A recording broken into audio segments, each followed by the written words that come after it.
Bonjour à tous, est-ce que vous m'entendez?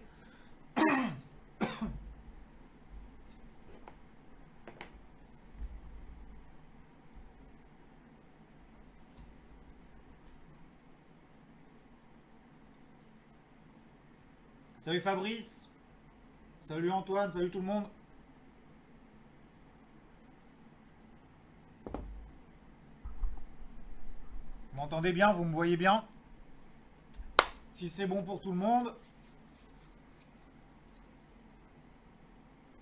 Salut Pascal, ok super, parfait, merci Tiem, merci. Allez on y va, c'est parti. Alors, bon comme vous le savez, hein, escalade de tension des États-Unis envers ses principaux partenaires commerciaux, la Chine, vous le savez, ça s'arrange pas, la Chine contre-attaque, etc., etc. On ne sait d'ailleurs pas comment ça va se terminer toute cette histoire. D'ailleurs, ça sert à rien encore une fois. Bon, je vais pas rentrer tout de suite dans la polémique ou quoi que ce soit. J'en parlerai juste après. De fil en aiguille, j'y viendrai de toute façon. Euh, Concernant les États-Unis, attaque maintenant le Mexique à partir du 10 juin, donc dans une semaine. Droit de douane imposé auprès de tous les produits importés mexicains de 5% à partir du 10 juin. 1er juillet, 10%. 1er août, 15%. 1er septembre, 20%. Et 1er octobre, 25%. 25%, il n'ira pas au-dessus.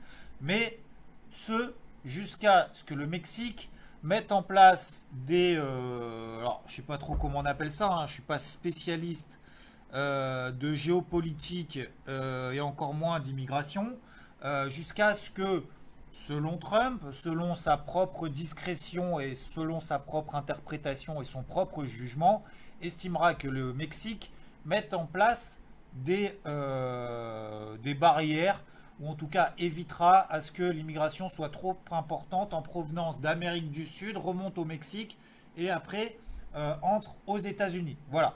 Après, qu'est-ce que ça veut dire? Je n'en sais absolument rien, mais en tout cas, clairement, ça inquiète le marché. Pourquoi? Parce que la Chine et le Mexique, ce sont deux de ces trois plus gros partenaires commerciaux. Donc, bien évidemment, ça envenime, je dirais, ça aggrave la perception des investisseurs, déjà que ce soit aux États-Unis, mais on va dire de point de vue mondial, hein, parce que je rappelle quand même accessoirement que les États-Unis, c'est un peu la locomotive mondiale. Même si aux États-Unis, on a un taux de chômage, je ne vais pas dire qu'ils sont revenus en plein emploi, mais quand même, on n'en est pas loin.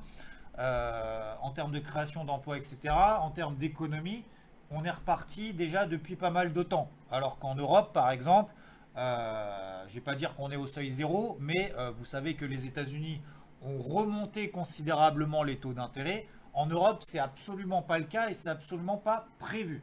Donc on est quand même dans une, je ne vais pas dire une divergence, mais dans une différence quasiment totale entre ce qui se passe aux États-Unis et ce qui se passe en Europe. Donc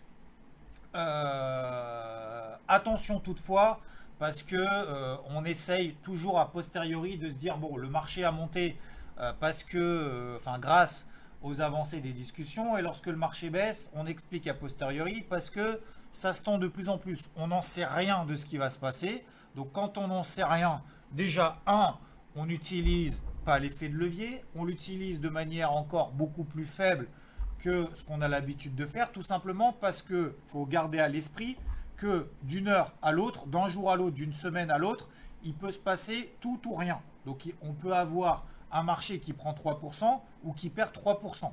D'accord? Donc ça, il faut vraiment l'avoir en tête. Et ça veut dire quoi? Ça veut dire que on place des stops. 2, on ne cherche pas à avoir raison sur le marché, encore moins que d'habitude. Même si d'habitude, il ne faut absolument pas être dans cet état d'esprit-là. Mais on essaye tout simplement d'essayer d'exploiter les flux de marché, les tendances, les opportunités que nous donne, que nous indique et les signaux que nous indique le marché. Ok? Donc, c'est déjà le cas d'ordinaire. Et là, ça va être encore plus le cas. Donc, pourquoi est-ce que je vous explique ça? C'est ce que j'ai indiqué ce matin dans mon carnet de bord de trading pour IVT. Le marché achetait la rumeur d'un accord, il corrige ses excès avec un VIX pourtant pas à son plus haut niveau, ça je vais en venir tout à l'heure si on a le temps. Donc on peut avoir, on est plutôt dans une baisse larvée, une baisse progressive, c'est-à-dire que le marché depuis le début de l'année, d'ailleurs, je vous l'avais indiqué hein, depuis plusieurs semaines, lorsqu'on était sur le point haut sur le marché, je vous ai dit, j'achète absolument pas ce marché-là, pas sur les niveaux sur lesquels on est. D'ailleurs, sur le CAC, je vous l'indiquerai tout à l'heure, on refera un point sur les indices plus particulièrement. J'ai beaucoup de choses à vous dire sur les indices, sur le pétrole, sur l'eurodoll, sur le dollar index, sur le VIX, etc. et même sur l'or. Donc je vais essayer d'aller au plus vite. Je vous suggère, comme à chaque fois, alors je sais qu'il y en a certains qui vous saoulent, je vous saoule avec ça, de prendre votre carnet de bord et votre stylo, d'accord? C'est votre meilleure arme, d'accord? Face à ce marché, face au marché d'ailleurs de manière générale. Ça vous permet d'identifier des plans de trading, des zones d'intervention, des signaux d'intervention et essayez de vous contenter. N'essayez pas de faire 15 milliards de trades par jour. N'essayez pas d'être à l'achat, à la vente, etc. sur le marché dans tous les sens, tout le temps, H24. Essayez d'avoir des zones d'intervention, des sens et vous verrez que ça sera plus c'est simple, plus ça fonctionne. Donc, baisse larvée, on était dans une hausse larvée sur le marché, on est maintenant potentiellement dans une baisse larvée. Ça, c'est la première option, je vais vous l'expliquer de manière beaucoup plus concrète avec les indices et avec l'indice VIX tout à l'heure. Elle peut s'accélérer. Elle peut s'accélérer, pourquoi? Parce que là, on n'est pas dans une situation de panique sur le marché. On n'est pas dans une situation de panique. Ça baisse, oui, gap baissier, oui, ça baisse depuis pas mal de temps, mais pour le moment, on n'est absolument pas déjà sur des grosses zones d'intervention weekly. On n'est pas sur des grosses zones support pour le moment. Donc oui, on peut aller beaucoup plus bas, d'accord? Ça serait absolument pas étonnant, d'accord? Et ce, jusqu'à ce qu'on ait des invalidations, des franchissements de résistance, comme on va le voir ensemble sur des niveaux. Si vous voulez, vous pourrez les noter sur votre carnet de bord si vous partagez celle-là. En tout cas, ça pourra vous donner éventuellement des idées. Je ne détiens pas la vérité. Je ne sais pas à l'avance ce qui va se passer. Je ne sais encore moins ce que Trump va tweeter cet après-midi, demain, après-demain. Je n'en sais absolument rien. Mais je sais qu'on est dans des tendances baissières maintenant sur le marché. Je sais qu'il y a des signaux baissiers, swing, qui nous ont été confirmés. Et on va le voir ensemble. Donc mes priorités, comme je vous l'indique ici dans le carnet de bord. 1. Salut Arnaud qui vient de nous rejoindre. Mes priorités, c'est 1. Ne pas me placer contre le flux qui est en train de se mettre en place contre la tendance. D'accord. 2. Me placer du coup dans le sens intraday que décide le marché. D'accord. Et je ne réaliserai aucun achat swing. D'accord. Tant qu'il n'y a pas soit un fort signal de retournement. J'ai pas indiqué d'ailleurs la deuxième option, c'est-à-dire 1.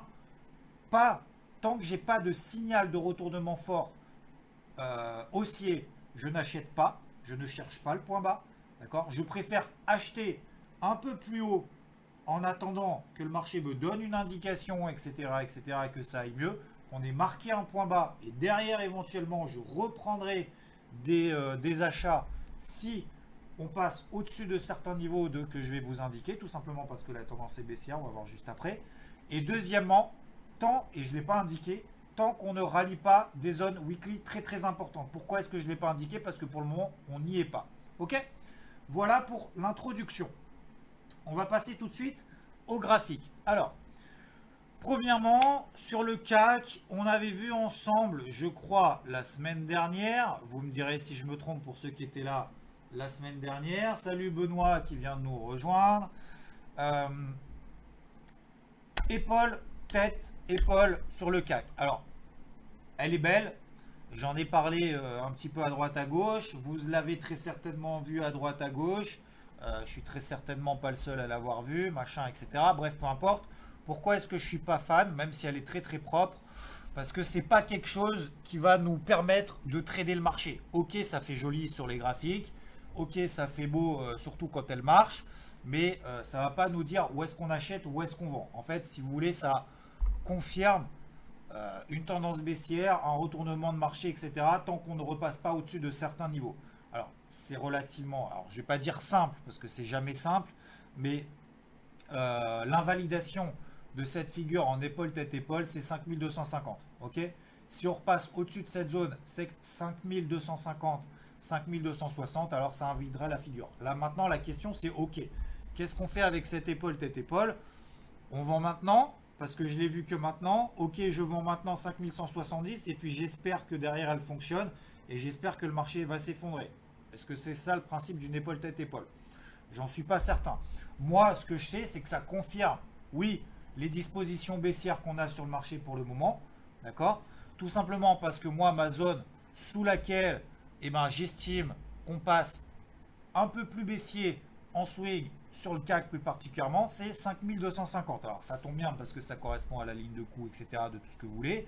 5250, c'était la zone qui était ici de juin, donc l'été dernier, hein, comme dirait le fameux film, souviens-toi l'été dernier, juillet 2018, une fois, deux fois, trois fois, on a fait support ici, ce précédent support ici a refait support ici au mois de mars cette année, une fois, deux fois, trois fois au mois de mai, on passe en dessous, ça passe baissier.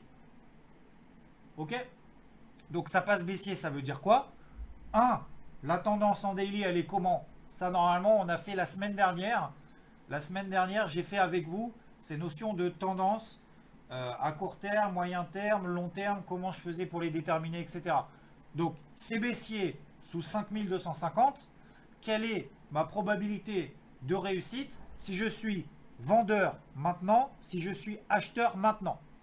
Ça, c'est à vous de le déterminer. Ça, normalement, maintenant, vous êtes capable de le faire. Sinon, vous revoyez, je ne vais pas le refaire toutes les semaines, la Traders Room de la semaine dernière, ok, en dessous de 5250, c'est baissier. Voilà, tout simplement. Donc, j'ai plus de probabilité de réussite si je cherche des ventes à partir de maintenant. 1, ça ne veut pas dire que je vends n'importe comment. 2, ça veut dire que je vais attendre des situations de ce qu'on appelle de pullback. 3, une fois que j'ai mes zones de résistance intermédiaires en intraday qui sont atteintes, et bien à ce moment-là, si vous êtes sur ARIA, vous activez votre ARIA. Si vous êtes en manuel, vous attendez des signaux baissiers sur ces zones-là. Donc ça veut dire qu'on attend des zones d'intervention. Et une fois qu'on arrive dans ces zones d'intervention, eh bien on attend des signaux dans ces zones. D'accord? Le but, c'est pas de vendre maintenant n'importe comment. Ok? Même si, là, maintenant, à 5168 points, a priori, on est dans une tendance baissière et donc on a plus de probabilité de réussite si on est à la vente que si on est à l'achat. Voilà. Ok? La semaine dernière, je vous avais dit sur le CAC, je vous avais dit sur le CAC, pour refaire le point de la semaine dernière et pour en faire le suivi, parce que c'est aussi ça l'objectif. Hein. L'objectif, c'est pas de balancer des trucs et puis de revenir la semaine d'après en disant bah tiens, je vous l'avais bien dit, ou pas d'ailleurs, ou vous dire ce qu'il aurait fallu faire la semaine qui s'est passée. Donc là, l'objectif, la semaine dernière, je vous avais dit, au-dessus, on avait ce qu'on appelle la semaine dernière toujours des tendances haussières en daily. Ok, on avait toujours des tendances haussières sur le CAC, le DAX, etc. etc. Tant qu'on restait au-dessus de certains seuils. Sur le CAC, on était autour des 5310 points. 5310 points, moi je vous ai dit une chose, ici, zone de support, elle tient. Est-ce qu'on est en tendance baissière sur le CAC? Non, on est en tendance neutre avec une tendance moyen terme qui reste haussière ici. D'accord? On venait à peine de rompre la MM50, la MM20. D'accord? Je vous ai dit open égale plus bas lundi matin. Le lundi matin, généralement, avant 10-11 heures, sur IVT en tout cas, on fait rien parce qu'on laisse ouvrir le marché. On laisse le marché nous donner des indications, que ce soit en intraday, mais également en swing. On évite de se placer tout de suite sur le marché. L'objectif, encore une fois, du trading, c'est pas être en position H24. Donc je vous avais dit, au-dessus de 5320, je cherche des achats. Si on passe en dessous de 5320, pour celles et ceux qui étaient là la semaine dernière, vous vous souvenez, en dessous de 5320, mon scénario, je cherche des achats, j'abandonne direct. En dessous de 5320, je laisse tomber les achats si on passe au-dessus de 5320. D'accord? On avait un open égal plus bas lundi matin. Qu'est-ce qui s'est passé lundi matin la semaine dernière? On va le refaire ici. Le but, c'est pas encore une fois, de faire la méthode de la veille ou quoi que ce soit. Déjà, j'aime pas du tout ça. Mais surtout que ça sert à rien. Donc, tac, tac, tac. Hop. Donc, nous étions le 27. Voilà. 27. On tient le support. Tendance haussière daily. On gape pas la hausse. Open égale plus bas. Ok. Je cherche des achats. Rappelez-vous. Ok, je cherche des achats parce que je suis toujours dans une tendance haussière, etc., etc. Deuxième paramètre, c'est quoi? J'en ai parlé tout à l'heure. Je cherche des achats au pif. Je passe à l'achat, j'attends. Ou alors j'attends des signaux qui vont dans mon sens. La question que je dois vous poser, c'est à ce moment-là, au-dessus de 5320, d'accord, lorsqu'on a fait l'open en gap, etc., etc., est-ce qu'on a donné des signaux acheteurs sur des unités de temps H1, H4? Est-ce qu'on est passé, si vous utilisez ARIA, c'est en fonction des fractales, donc vous savez normalement comment ça fonctionne, est-ce qu'on est passé au-dessus des précédents plus hauts ou pas? Est-ce qu'on a donné des signaux acheteurs alors qu'on était au-dessus de 5320 sur des unités de temps H1, H4? Oui ou non? Vous voyez que 5320, on avait 5360 ici, 5350, ok. On n'est jamais repassé au-dessus des précédents plus hauts. D'accord? Ça, c'est très important. Ok. Donc là, maintenant, exemple type, je vous donne par exemple un plan de trading si vous souhaitez l'appliquer sur le CAC en H4 ou en H1. J'ai ce qu'on appelle la MM50 H1 sur le CAC cash ici. Ok. Précédente zone support qui fait office de résistance 5250 points. 5250 points pour moi c'est une zone de vente horaire. Donc vous voyez qu'on est quand même largement au-dessus de la zone de cours actuelle. Mais en même temps, il va falloir essayer de laisser respirer le marché. L'objectif, c'est pas de se placer maintenant à 5175 sur le marché. C'est d'attendre sur des unités de temps plus courtes. D'accord? Pourquoi pas le comblement du gap qu'on a laissé ouvert ce matin autour des 5200 points sur des unités de temps très courtes. Donc là, pour moi, ça peut être une première zone de vente. Sur rebond, j'arrive dans cette zone de vente. J'attends un signal baissier sur des unités de temps très courtes. Ok? Ça, c'est la première option. Ok?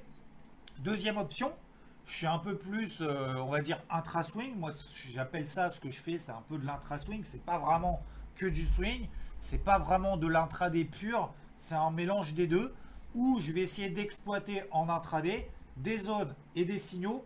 Et après, je vais essayer de laisser courir mes positions dans une optique de swing. Donc, par exemple, 5002, si j'ai un rebond là-dessus, j'attends qu'on revienne sur cette zone-là. Si j'ai des signaux baissiers autour de cette zone-là, on reste dans mon plan initial de chercher des ventes tant qu'on reste au-dessus des 5250, 5260 points. D'accord? À ce moment-là, je chercherai des ventes. Si jamais on ne donne pas de signal baissier très très fort, si je donne un premier signal baissier, je me place là-dedans, je mets mon stop de protection au-dessus des précédents plus hauts, etc. Ça, normalement, vous savez le faire.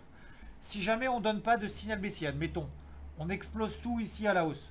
Je vais attendre ma zone 5240. Mince, pardon, excusez-moi, je passe.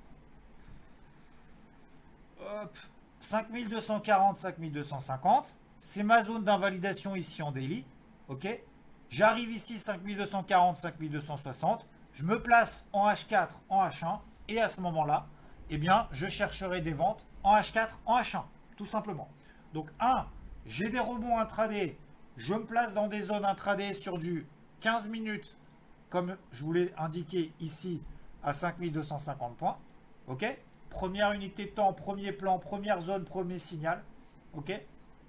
Deuxième possibilité, autour de 5240, 5240, sur des unités de temps plus longues, sur du H1, par exemple, H1, H4. Ok. Voilà. Ça, c'est mon plan de base. C'est mon plan de base. Après, il faudra bien évidemment s'adapter en fonction du marché. Ça dépend s'il y a news, s'il n'y a pas news. C'est très difficile.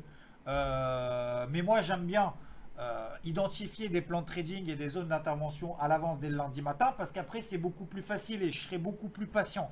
Si là, je débarque sur le marché, alors vous, c'est pas votre cas, mais je ne sais pas si après vous travaillez certainement pour la majorité d'entre vous. Vous n'avez pas le temps d'être focus sur le marché comme ça en se disant est-ce que j'achète, je vends, j'achète, je vends. Vous vous placez 5 minutes devant vos graphiques à 10, 11 heures ou entre midi et 2 parce que vous bossez avant, vous n'avez pas le temps, etc. Vous dites j'achète, je vends, je prends un trade au pif, ça marche, tant mieux, ça marche pas, tant pis. Voilà. Donc ça, c'est pas ça l'objectif. L'objectif, c'est d'essayer d'avoir, on va dire, 70% du travail qui est fait en amont tout au long de la semaine, identifier un sens, des zones, des unités de temps. Et après, en plus, c'est votre assistante après qui gère tout. C'est-à-dire qu'une fois que vous lui dites Aria, gère-moi 5190, 5002 des ventes dans cette zone-là, après, voilà, vous savez que vous êtes dans cette zone. Si vous arrivez dans cette zone et vous avez un signal, eh ben, votre assistante va prendre le trade à votre place. Donc vous avez juste, entre guillemets, ça prend quand même du temps, je suis debout depuis 4h30 ce matin, pour faire justement toutes ces zones d'intervention, ce travail de préparation. Si vous ne faites pas ce travail de préparation, vous allez continuer à faire n'importe quoi, ad vitam aeternam. Je vous conseille du coup d'arrêter tout de suite et d'aller plutôt faire un resto ou de passer un bon week-end. Donc, voilà pour le plan. Est-ce que ça vous semble clair sur le CAC pour le moment? Après, c'est le marché bien évidemment qui décidera. Si on arrive dans ma zone, si la tendance se poursuit, si j'ai des signaux dans mes zones d'intervention, etc. Mais au moins, pour moi, c'est clair.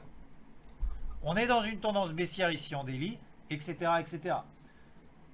Ensuite, je vois qu'on a notre cheminot national sur IVT, ça tombe bien, parce que je vais parler de notre petit Highland Reversal. Je vous rappelle que le 13 avril, si vous me suivez sur YouTube, sur la chaîne Interactive Trading, vous le savez, le 13 avril, j'ai déjà parlé du fameux Highland Reversal, c'était ici. Le 13 avril, c'était il y a un mois et demi. Highland Reversal, c'est quoi? C'est un gap haussier et un deuxième gap à la hauteur du gap précédent. Il est magnifique. Qu'est-ce que ça veut dire un Highland Reversal? Je vais aller très rapidement parce qu'il est déjà 9h25. Je ne vais pas trop vous saouler avec ça et vous embêter toute la matinée pour blablater. Très concrètement, un Highland Reversal, c'est une figure de retournement très puissante que j'affectionne tout particulièrement. La dernière en date que j'avais tradée, c'était sur le Nasdaq il y a quelques temps de ça, qui avait très bien fonctionné. C'est une figure baissière, d'accord, et qui sera baissière et qui confirme et qui affirme et qui, tout ce que vous voulez, qui renforce la pertinence du signal baissier qu'on a eu et d'un retournement de tendance sur le marché et plus particulièrement en l'occurrence sur le DAX, tant qu'elle n'est pas invalidée. Donc sur le DAX, tant qu'on reste au-dessus des 11, en dessous, pardon, des 11 780 points qui correspond à la hauteur du gap qu'on a laissé ouvert ici et qu'on a à nouveau laissé ouvert ici parfaitement, eh ben c'est baissier. Ce matin, qu'est-ce qu'on fait sur le DAX? Comme par hasard, open égale plus haut, gap baissier, flux baissier derrière. Vous voyez? Vous voyez ce qui est en train de se passer, hein.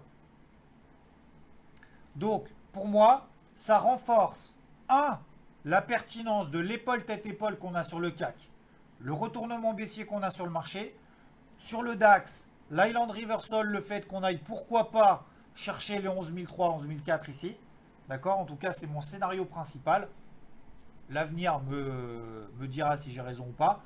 En tout cas, ça renforce mon plan, mon scénario, mon plan de la semaine, de ne chercher des ventes que des ventes pour le moment.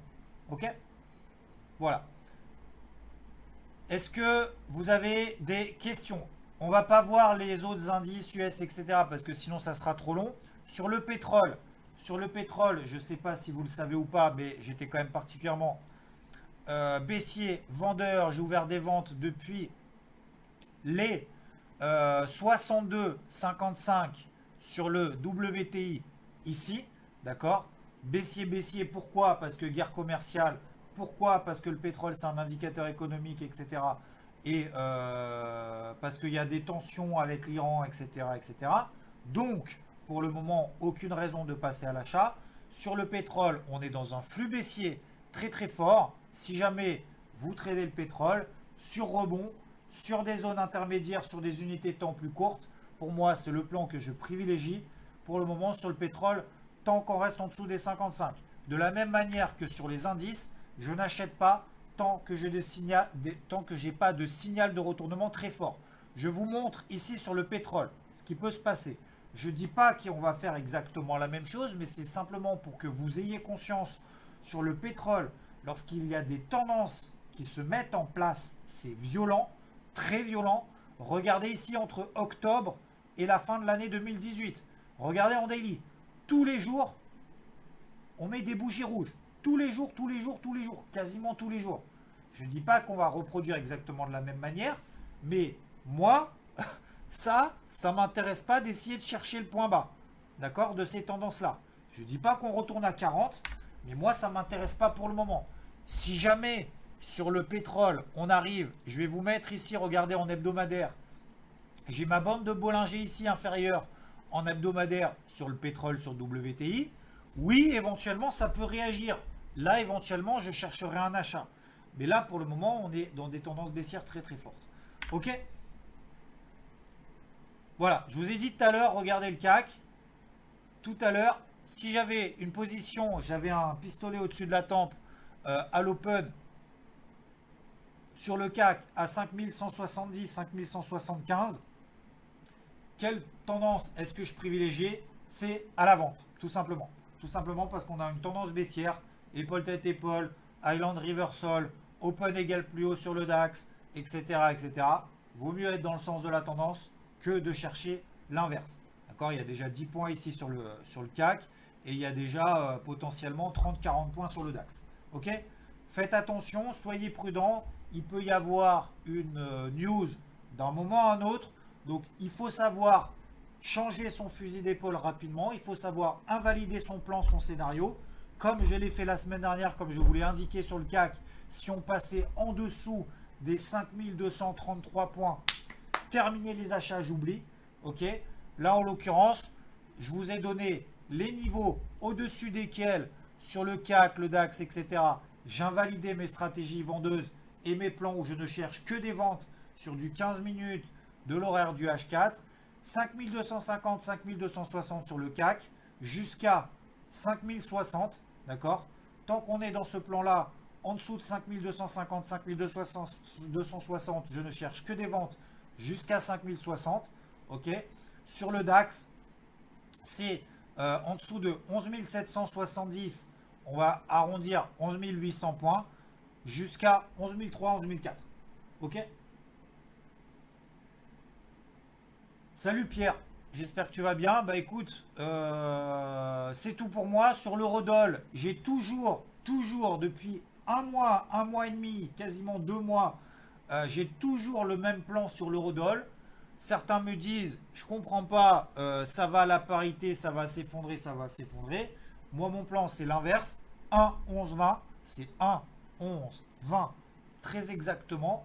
Je vais vous le montrer ici. Dans mon carnet de bord de trading, d'ailleurs, si vous êtes chez IVT, vous le connaissez. Ici, Eurodoll, 1,11,20, exactement le même plan depuis un mois. Je ne cherche que des ventes sur 1,11,20. J'ai toujours un achat à 1,11,97, mais je travaille à l'achat. Dès qu'on revient sur 1,11,20, je cherche des achats. Ça a marché. Je vais vous remettre mon graphique ici. Une fois, 2 fois, 3 fois, 4 fois. Après, lorsqu'on arrive à 1,12, 1,11,80, 1,12, 1,11,80, c'était mon premier objectif la semaine dernière sur mes achats à 1,11,20, autour de cette zone-là. Parce que derrière, dès qu'on a des accélérations haussières, elles sont contenues par une tendance baissière toujours présente. Donc ça, je sais qu'on est en tendance baissière sur l'eurodoll, sur toutes les unités de temps mensuelles, hebdomadaires, daily, tout ce que vous voulez. D'accord? Je cherche des achats parce que j'estime qu'on est sur des niveaux de support absolument énormes, inshortables, invendables, etc. Et d'ailleurs, preuve en est, ça fonctionne pour le moment. Il faut travailler, en tout cas, je travaille mes niveaux d'achat à 11,20 à l'achat uniquement. Je prends 50, 60, 70 points sur le Forex. C'est pas mal du tout. J'encaisse la moitié. Je laisse courir un seul. Je me fais stopper au cours d'entrée. J'attends à nouveau un signal dans ma zone d'intervention. Tout simplement. Ça fonctionne depuis un mois. Je continue dans cet état d'esprit-là. Et si jamais on passe au-dessus de 1,12, Et ben mon achat initial à 11,97, j'ai mon prix d'entrée qui est rabaissé a fortiori, puisque je travaille mon point d'entrée et lorsque je prends 50, 60, 70 points sur une moitié de position, bah, ça fait en sorte que mon premier achat à 11,97, son prix d'entrée finalement est réduit. Et s'il décolle au-dessus de 1,12, 1,12,15, je conserverai pourquoi pas jusqu'à 1,14. Ok, faites attention quand même sur l'eurodoll en termes de rollover. Ok. Oui, tout à fait, Chris. C'est pour ça que je sais qu'on est contre la tendance, mais mon plan il fonctionne, donc je continue dans cette optique-là. D'accord. Soyez prudents, essayez d'avoir des zones d'intervention, 3-4 plans sur 3-4 actifs différents en swing. Attendez les zones, et une fois que vous arrivez dans les zones, vous passez à l'action à ce moment-là. Voilà. J'espère que c'était bien clair pour vous. Bien évidemment, on est lundi matin. Il faut savoir adapter tout au long de la semaine. Donc, prenez pas au pied de la lettre tout ça. Prenez d'ailleurs au pied de la lettre rien du tout. Essayez de faire comme j'ai fait là. La semaine dernière, je vous ai expliqué comment je faisais pour déterminer les tendances. Aujourd'hui, je mets en application avec vous tout ça. Je vous ai dit, voilà, tendance baissière partout, énormément de signaux baissiers. Aucun intérêt pour le moment de chercher des achats et d'être contre le flux, contre la tendance, sachant qu'en plus, là, depuis ce matin, vous avez vu, il y a déjà 10-15 points faciles sur le CAC depuis l'open, même si on rentre n'importe comment, parce qu'on est dans le sens de la tendance pour le moment. Et sur les indices américains, même si sur le SP500, on est sur des petites zones intermédiaires ici de support, tant que j'ai pas de signal, de gros signaux de retournement, je suis ici sur le SP500, au-dessus des 2800 et qu'on a matérialisé un point bas, qu'on a validé et confirmé le fait qu'on ait fait un point bas sur les indices américains, moi, ça ne m'intéresse pas d'essayer de chercher le point bas pour le moment. Voilà. Merci à tous, merci de votre attention, merci de votre fidélité pardon, et de votre attention et de votre participation. Merci à toutes et à tous. Et je vous retrouve tout de suite sur IVT. Bif, etc.